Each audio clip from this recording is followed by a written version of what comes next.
South India shopping mall, the wedding mantra, సరికొత్త wedding collection, south India shopping mall.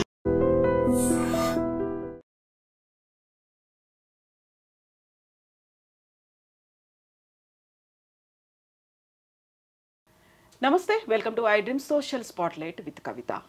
మేఘాలయలో Raja Raghuvanshi హత్య తర్వాత honeymoon trap అనే ఒక అంశం వెలుగులోకి వచ్చింది. అందులో భార్య సోనమే డబ్బులిచ్చి మరీ లవర్ని ఎంకరేజ్ చేసింది, కొంతమందికి రాయి హంతకుల్ని పెట్టుకొని చంపించింది అని తెలిసిన తర్వాత ఇప్పుడు సరికొత్తగా విభిన్నమైనటువంటి అంశాలు కూడా తెర మీదకి వస్తున్నాయి. ఒక్కొక్కటిగా పోలీసులు రివీల్ చేస్తున్నప్పుడు సోనం చివరికైతే కన్ఫెస్ అయింది, తనే హత్య చేయించినట్టుగా చెప్పింది. యాక్చువల్గా ఇందులో తప్పు ఎవరిది కనిపిస్తోంది? ఏ కోణంలో ఈ హోల్ ఎపిసోడ్ని చూడాల్సినటువంటి అవసరం ఉంది? మనతో పాటుగా ఉన్నారు సోషల్ యాక్టివిస్ట్ కృష్ణకుమారి గారు. అమ్మ నమస్కారం. నమస్తే. ఇంత ఇన్సిడెంట్ జరిగింది, ఒక పెళ్ళి తర్వాత హనీమూన్, ఆ తర్వాత హత్య, ఇవన్నీ అనుకున్నారు. ఆ తర్వాత వెలుగులోకి వచ్చింది, లేదు తనకు ఒక లవర్ ఉన్నాడు, తనే చేయించింది అనేది.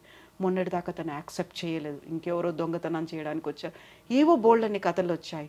మధ్యప్రదేశ్ నుంచి మేఘాలయ నుంచి ఉత్తరప్రదేశ్, తర్వాత ఒక్కొక్కటిగా బయటకు వస్తున్నాయి. మొత్తంగా చూస్తే అసలు బీజం అనేది ఎక్కడుందనిపిస్తుందమ్మా మీకు? ఆ కుటుంబంలోనే ఉందనిపిస్తుంది. ఇప్పుడు ఆమెకి ఒక లవర్ ఉన్నాడనేది బయటకు వచ్చింది. ఈ లవర్ ఉన్న విషయం ఇంట్లో వాళ్ళకి చెప్పుండదా ఈ అమ్మాయి? చెప్తే అతను మన కులం కాదనో, మన అంతస్తు కాదనో, మన దగ్గర పనిచేసేవాడనో, మన సరితూగేవాడు కాదు అని ఆ అమ్మాయి నోరు మూయించి ఆ అమ్మాయికి పెళ్లి చేశారు. అలా కాకుండా ఆ అమ్మాయిని కన్విన్స్ చేసి పూర్తిగా ఆ అమ్మాయి పెళ్లి చేసుకోవటానికి సిద్ధమైంది అనుకున్నప్పుడే ఈ పెళ్లి చేసుంటే బాగుండుండేది. ఇప్పుడు కొంత టైం ఇవ్వాలండి రెండో వాళ్ళకి కూడా, ఆలోచించుకుంటారు. ఈలోపు ఎక్కడ వెళ్ళిపోయి పెళ్లి చేసేసుకుంటుందో అనే ఒక భయంలో వీళ్ళు పెళ్లి చేసేస్తే అన్నీ సర్దుబాటు అయిపోతాయి అనుకుని పెళ్లి చేశారు. అది కరెక్ట్ కాదు. ఆ అమ్మాయి మనసులో ఇంకొకరు ఉన్నారు అన్నప్పుడు అతనికి ఇచ్చి మీరు పెళ్ళి చేయదలుచుకోనప్పుడు, తమకంటే ఆ అమ్మాయి కంటే 5 ఏళ్ళ చిన్నవాడు, నాకు ఎందుకో ఇది నమ్మబుద్ధి కావట్లా ఈ స్టోరీ. ఇంకెవరో ఉన్నారు లవరు, ఇంకెవరి కోసమో ఈ అమ్మాయి ఇతన్ని అడ్డం పెట్టుకొని ఈ సఫారీ గ్యాంగ్ ఇదంతా పెట్టి చేసింది అనిపిస్తుంది. ఈ అమ్మాయి అయినా అంత తెలివి తక్కువదా? తనకంటే 5 సంవత్సరాలు చిన్న, వాళ్ళ ఫ్యాక్టరీలో పనిచేసే ఒక 4th క్లాస్ ఎంప్లాయీని పెళ్ళి ఎందుకు చేసుకుందాం అనుకుంటుంది? ఇంకెవరో మోటివ్ ఉన్నారు, ఇంకెవరో ఉన్నారు. అయితే ఇతని ద్వారా ఇది చేసేసి ఇది అసలు బయటికే రానప్పుడు అతను లేడు అనేది ఎస్టాబ్లిష్ అయిన తర్వాత ఇంక ఇంట్లో వాళ్ళు అయ్యో ఒక పెళ్లి చేస్తే వాడు పోయాడు, ఎటు పోయాడు అని అప్పుడు ఈ అమ్మాయికి ఇష్టమైన వాడికి ఇచ్చి పెళ్లి చేస్తారని ఈ అమ్మాయి స్కామ్ థింక్ చేసింది. ఒక ప్లాన్. ఇది సినిమా స్క్రిప్ట్ కాదు, వెబ్ సిరీస్ స్క్రిప్ట్ అంతకంటే కాదు. ఇది జీవితం స్క్రిప్ట్ కాదు. ఎప్పుడైనా గుర్తుపెట్టుకోవాలి. చాలామంది దేవుడి స్క్రిప్ట్ అంటారు, నేను దాని జోలికి వెళ్ళను. కానీ మనం రాసుకునే స్క్రిప్ట్ మట్టుకు జీవితం కాదు. మనం అనుకున్నట్లు ఏదీ జరగదు అని నేను నెగిటివ్గా మాట్లాడుతున్నానని కాదు. ఇప్పుడు ఇది ఇలానే జరుగుతుంది అనుకుంటానికి 3 MC² ఉంది కదా, అదే అలా కాదు. ఇప్పుడు మనం ఒక ప్లాన్ చేసుకుంటాం, ఎవ్రీడే ప్లాన్ చేసుకుంటాం, షెడ్యూల్స్ పెట్టుకుంటాం. ప్రతిరోజు షెడ్యూల్ ప్రకారమే జరుగుతుందా చెప్పండి? జరగదు. సడన్గా ఇంట్లో ఎవరికో పెద్దవాళ్ళకి బాగోకపోవచ్చు, పిల్లలకు బాగోకపోవచ్చు, ఆగిపోమా? అలాగే మనం ఒక ప్లాన్ వేసుకుంటే ఆ ప్లాన్ ప్రకారం సజావుగా జరిగిపోద్ది అనుకోవటానికి, పోనీ అది ఏమన్నా ఒక మంచి విషయం అయితే గుడ్ విషెస్కి ఎప్పుడు కూడా ప్రకృతి కూడా సహకరిస్తుంది అంటారు. ఈవిల్ విషెస్కి ప్రకృతి సహకరించదు. ఇది అర్థం చేసుకోవాలి ఎవరైనా. ఒకవేళ సహకరించినట్టు కనిపించినా తాత్కాలికమే. ఉమ్. ప్రకృతి కూడా సహకరించదు, సమాజం హర్షించదు. ముందు అన్నిటికీ మించి ఏదో ఒక రోజు నువ్వు చేసిన దానికి నువ్వే రీథింకింగ్లో పిచ్చిదాని అయిపోతావు. ఇంత దారుణం చేసేది. అబ్బాయి ఏం చేశాడు అసలు? నీ జీవితంలో అతనికి ఎన్ని రోజుల పాత్ర? ఇంత తక్కువ పీరియడ్కి ఇంత పెద్ద పనిష్మెంట్ కావాలి అతనికి? అందుకోసం అసలు ఆ ఇంట్లో జరిగిన స్టోరీలన్నీ ఆ ఇంట్లో వాళ్ళు బయట పెడితే కానీ దీనికి స్టోరీ మొత్తం బయటికి రాదు. లేదు అనుకుంటే మొత్తం సోనమన్న పోసగుచ్చినట్టు స్టోరీ చెప్తే కానీ ఇప్పటికైతే నేనే చేశాను అనేది చెప్పింది. మొదట్లో అయితే అది కూడా లేదు. ఇంట్లో వాళ్ళు కూడా మా అమ్మాయి అమాయకురాలు, అసలు అబ్బా నోట్లో ఏలు పెడితే కొరకదు అన్నట్టు చెప్పారు. వాళ్ళ తమ్ముడైతే మా సిస్టర్ భయాందోళనలో ఉంది అని చెప్పాడు. ఇంత ఘాతుకం చేశాక భయాందోళనలోగా ఎలా ఉంటుంది? ఆనంద తాండవం చేస్తుందా? ఏం ఘనకార్యం చేశానని? ఈ అమ్మాయి మనస్తత్వం ఏదైతే ఉందో ఇది ఒక రోజులో వచ్చింది కాదు. ఈ అమ్మాయికి మొదటి నుంచి తను అనుకున్న మాట సాగించుకుని మొండి పెంకి ఉన్న అమ్మాయి అయి ఉండాలి ఖచ్చితంగా. లేకపోతే ఇలా చేయరండి. ఇంత కోల్డ్ బ్లడెడ్గా ప్రీ వెడ్డింగ్ షూస్లో కూడా నువ్వు చక్కగా డాన్స్లు వేస్తేవి, పెళ్ళి చేసుకున్నావు, పెళ్ళైపోయింది, హనీమూన్కి తీసుకెళ్ళావు, అంతా ఎక్కువ ఈ అమ్మాయి పాత్ర కనిపిస్తుంది. మీరు గమనిస్తే చూడండి, ఫ్లైట్ టికెట్లు బుక్ చేసింది, ఓన్లీ వెళ్ళటానికే బుక్ చేసింది. అంటే ఎంత డిసైడ్ అయిందో చూడండి. వెళ్ళింది, అక్కడికి వెళ్దాం, ఇక్కడికి వెళ్దాం, ఈ గుడికి వెళ్దాం, ఆ గుడికి వెళ్దాం, ఆఖరికి కామాఖ్య టెంపుల్ దగ్గరికి వెళ్ళి పూజలు చేసిన తర్వాత మన ఇద్దరం ఒకటి అవుదామని చెప్పింది. వాటన్నిటికీ గౌరవం ఇచ్చాడు కదా ఆ రఘువంశీ. రఘువంశీ గౌరవం ఇచ్చాడా? ఈ అమ్మాయి ఇంత స్ట్రాంగ్గా డిసైడ్ అయిన తర్వాత, అదేదో సినిమాలో ఒక భార్య అంటది భర్తతోటి, నువ్వు ఎక్కువ తక్కువ నా జోలికి వచ్చావంటే రేపు పొద్దున్నే ఇచ్చే కాఫీలు ఎలుకల మందు కలుపుతానంటది. అట్లా ఒక ఇంట్లో ఇద్దరు ఒక చోట కలిసి ఉండేటప్పుడు ఇద్దరికీ అవకాశం ఉంటుంది రెండో వాళ్ళని ఏమన్నా చేయటానికి. అది పెద్ద విషయం కాదు. అసలు ఆ అమ్మాయి అలా డిసైడ్ అవ్వడమే తప్పు. అదే ప్రమాదకరం. ఆ మనస్తత్వమే ప్రమాదకరం. ఇది ఒకరోజు వచ్చిన మనస్తత్వం అయితే కాదు. ఆ అమ్మాయి మొదటి నుంచి కూడా తన ఆనందాన్ని వెతుక్కునే విషయంలో ఎవరు అడ్డొచ్చినా సరే తొక్కుకుంటా, తోసుకుంటా, తన్నుకుంటా వెళ్ళిపోతూ తనకేం కావాలో అది చూసుకునే రకం. లేకపోతే ఇట్లా చేయరండి. ఏముంది, సరే ఎఫ్ఐఆర్ ఉంది, అతనితో పెళ్ళి అవ్వదని అర్థమైంది, ఈ పెళ్లి చేసేసుకుని ఇతనితో సరిగా ఉండే ఆడవాళ్ళు చాలామంది ఉన్నారు. ఎవరికి అసలు ఏ ఫ్లాష్ బ్యాక్ స్టోరీ లేకుండా మనుషులు ఉంటారా? పెళ్ళికి ముందు 1 అబార్షన్లు అయ్యి అంటే కావాలని చేయించుకుని ఆ పెళ్ళి అవ్వదు అని అర్థమైన తర్వాత పెళ్ళిళ్ళు చేసుకున్న వాళ్ళని నేను చాలామందిని చూశాను. అంటే ఎప్పుడో ఓసారి వాళ్ళ కన్ఫెషన్ స్టోరీస్లో చెప్తారు, అది కాకపోతే మాట వరుసకైనా చెప్తారు. అలా అంటే నేను అడ్జస్ట్ అవ్వమని నేను చెప్పట్లే. జీవితం ఇది. ఇంకొక వ్యక్తి నా జీవితంలోకి వచ్చారు, నేను ఈ జీవితానికి న్యాయం చేయాలా అక్కర్లేదా అనే ఒక ఇంగిత జ్ఞానం పనిచేస్తున్నట్లయితే ఆ అమ్మాయికి ఇలా చేసి ఉండేది కాదు. ఇప్పుడు తనకు ఉన్నటువంటి అభిప్రాయాలు, తను పెట్టినటువంటి కండిషన్స్ను రాజా రఘువంశీ అయితే యాక్సెప్ట్ చేస్తూనే వచ్చాడు. అదే సమయంలో కనుక ఈమెకు ఒకవేళ బ్యాక్గ్రౌండ్ ఉంది, ఒక లవర్ ఉన్నాడు, ఒక ప్రేమ లవ్ స్టోరీ ఉంది అనుకుంటే అబ్బాయికి చెప్పుంటే క్లియర్ అయిపోయేది కదా. ఇన్ని కండిషన్స్ పెట్టినప్పుడు యాక్సెప్ట్ చేశాడు, అదే పర్సన్కి ఆ దిశగా అలా పాజిటివ్గా ఆలోచించలేకపోయిందే. లేదు, ఈ అమ్మాయి ఇలానే వర్కౌట్ అవుతుంది అనుకుంది, ఇలాగే చెయ్యాలి అని డిసైడ్ అయింది. కొన్ని డైలాగులు ఉంటాయి కదా, నేను డిసైడ్ అయితే అంతే, నన్ను డిసైడ్ అయ్యేదాకా మీరు చేయకండి, నేను డిసైడ్ అయితే మటుకు ఇంకంతే. ఆ టైప్లో ఉంది ఈ అమ్మాయి మనస్తత్వం అండి. పరిణామాలు ఏం జరగబోతున్నాయని ఊహించకుండా, ఆలోచించకుండా, వాళ్ళకి కావాల్సిన దాని గురించే ఆలోచించి దానికోసమే ప్లాన్లు వేసే వాళ్ళ మనస్తత్వం ఇలాగే ఉంటుంది. నేను అనొద్దు కానీ ఇప్పుడు ఈ జనరేషన్లో అస్సలు దూరం ఆలోచించట్లేదు. బాగున్న వాళ్ళు ఎంత బాగుంటున్నారో, జీవితాలను ఎంత బాగా ప్లాన్ చేసుకుంటున్నారో, మంచిగా చదువుకోవటము, మంచిగా ఉద్యోగం తెచ్చుకొచ్చుకోవటము, మనకి సామర్థ్యం లేదులే అనుకుంటే పెద్దవాళ్ళు కుదిర్చిన పెళ్లి చేసుకోవటము, లేకపోతే ఇష్టపడిన వాళ్ళని పెళ్లి చేసుకోవడము.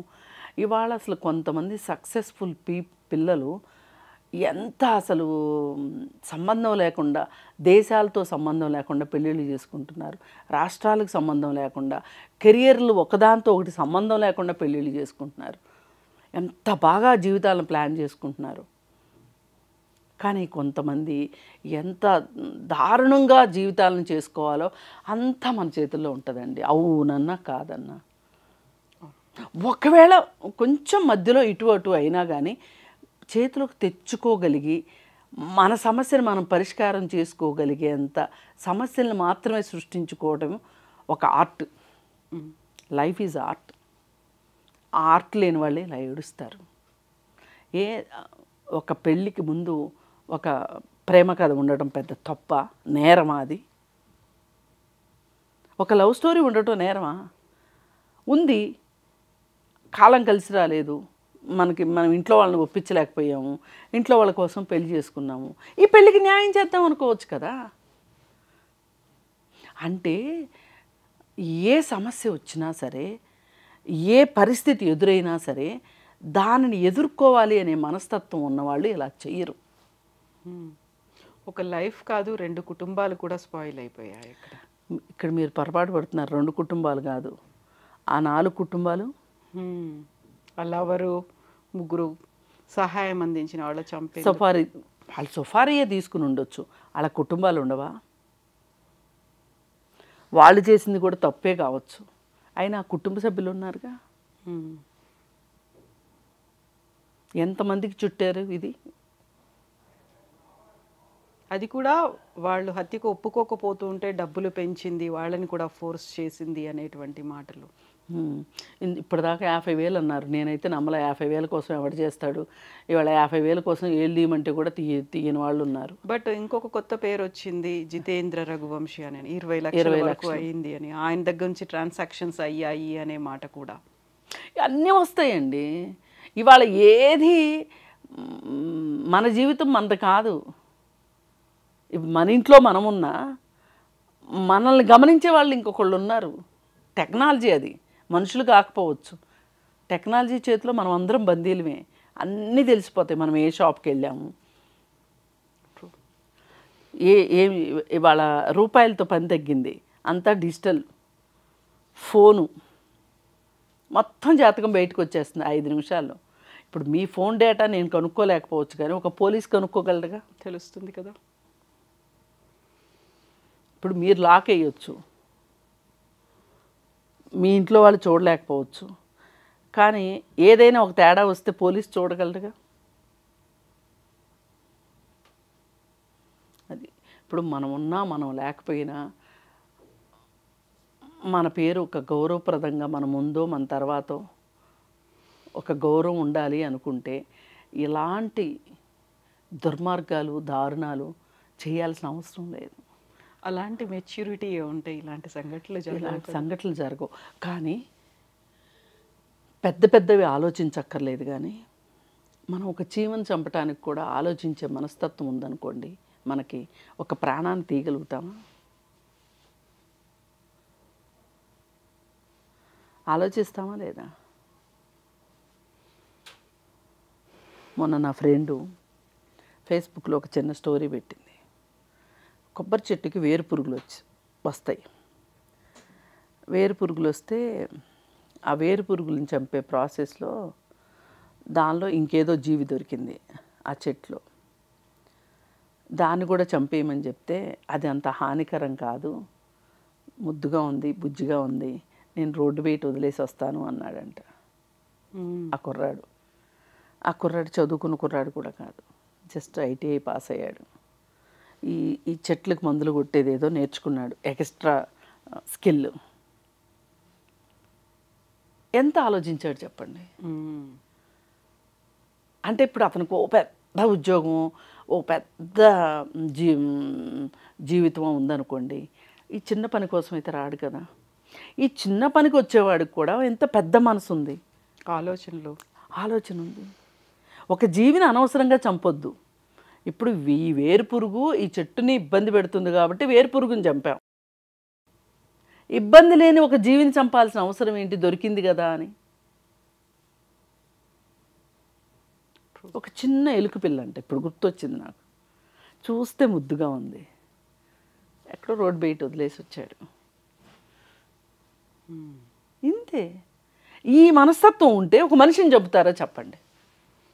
అక్కడ ఈమెకే కాదు, ఆ నలుగురికి లేదా మనస్తత్వం. ఆ నలుగురికి ఏం కావాలి, ఆ డబ్బు కావాలి విలాసాల కోసం. ఈవిడికి ఏం కావాలి, ఈమె కోరుకున్న జీవితం కోసం వీడు చచ్చిపోయినా పర్వాలేదు అనుకుంది, చంపాలనుకుంది. ఇది అందుకని పిల్లల్ని పెంచే విషయంలో వాళ్ళు పెద్ద పెద్ద శాస్త్రవేత్తలు అవ్వక్కర్లేదు, అమెజాన్లోనో లేకపోతే ఇంకెక్కడో గూగుల్లోనో ఉద్యోగాలు చేయక్కర్లేదు. కనీసం మనుషులుగా పెంచండి తల్లిదండ్రులు. అది చేస్తే వాళ్ళు కనీసం పక్క మనిషికి అపకారం చేయకుండా ఉంటారు. ఇది ఇలాంటి స్టోరీలు మనకి ఇది నేర్పిస్తాయి. చూసి నేర్చుకున్నామా, విని వదిలేసామా, అంతే. ఒక్క ప్రాణాన్ని తీసే హక్కు మట్టుకు ఎవ్వరికీ లేదు. అది ఎంతో ఖర్చుతో జరిగింది ఈ పెళ్ళి, ఆడంబరంగా బాజా భజంత్రులతోటి. ఎన్ని పట్టుబట్టలు కొన్నారు, ఎన్ని నగలు చేయించారు, ఎంతమందికి భోజనాలు పెట్టారు, ఎన్ని ప్రీ వెడ్డింగ్ షూట్స్ చేశారు. నాకు తెలిసి ఆ పెళ్ళి జరిగిన విధానానికి ఒక 5 లక్షలు కెమెరా వాళ్ళకే ఇచ్చుంటారు. పెళ్లి ఫోటోలు ఎంత ఆడంబరంగా చేసి ఉంటారు. ఇవాళ అమ్మాయి చేతికి గోరింటాకు కూడా పోలేదు కదా పూర్తిగా. ఎలా ఒక నేరం చేయాలనిపించింది. ఒక మనిషి చచ్చిపోతే దాన్ని ఎలా జీర్ణించుకుందాం అనిపించింది. రోడ్డు మీద ఏదైనా యాక్సిడెంట్ అయితేనే మనకు చూస్తే మనకి పదే గుర్తొస్తుంది కదా. నాకు ఈ రోజుకి ఓ చిన్న పాప చనిపోయింది. పంజగుట్ట వెళ్ళే దారిలో కారులో వెళ్తోంది. ఆ టీజీఐలో మైనర్ మందు తాగి కారు నడిపితే ఒక కుటుంబం నాశనం అయిపోయింది. వాళ్ళు ఎవరో నాకు తెలియదు. ఆ రోడ్లోకి వెళ్తుంటే చాలు నాకు ఆ పాప గుర్తొస్తుంది. Rash driving. ఆ చిన్న పాప ఎంత ముద్దుగా ఉంది. ఆ పాప చనిపోయింది. ఆ పాప బాబాయ్ చనిపోయాడు. ఆ పాప తాత చనిపోయాడు.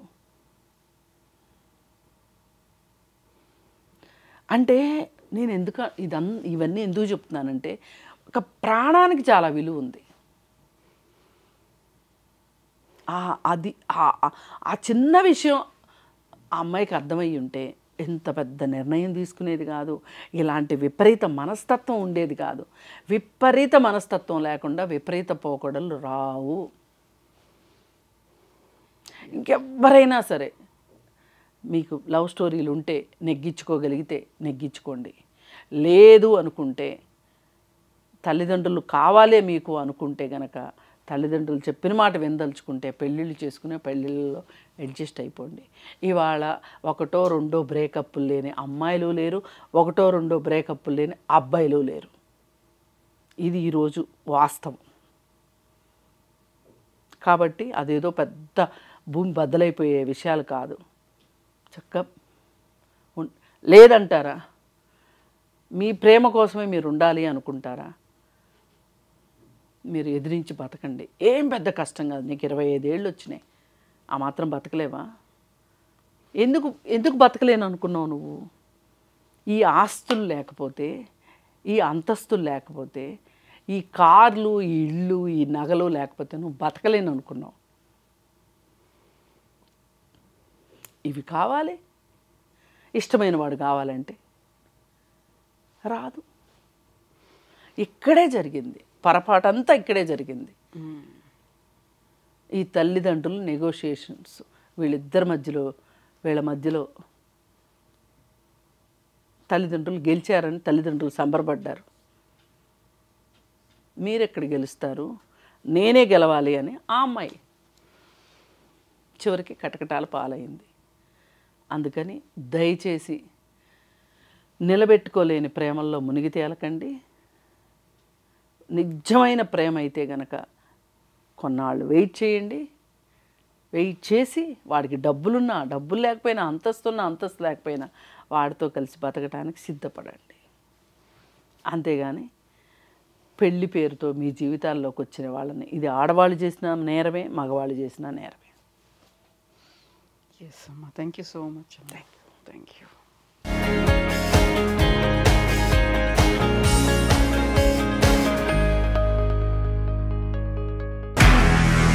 నిజంగా ప్రస్తుతం ఉన్నటువంటి సమాజం దేనికి ప్రయారిటీ ఇస్తుంది?